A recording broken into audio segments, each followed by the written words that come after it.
மதுரையை ஆண்டு வந்த மலையத்வஜன்,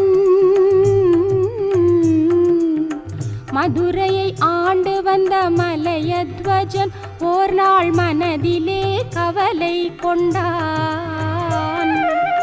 மதுரையை ஆண்டு வந்த மலையத்வஜன் ஓர் நாள் மனதிலே கவலை கொண்டான்.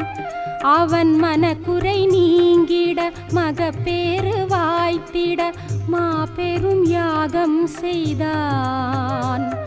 அவன் மனக்குறை நீங்கிட மகப்பேறு வாய்த்திட மாபெரும் யாகம் செய்தான். மதுரையை ஆண்டு வந்த மலையத்வஜன், மலையத்வஜன், மலையத்வஜன்.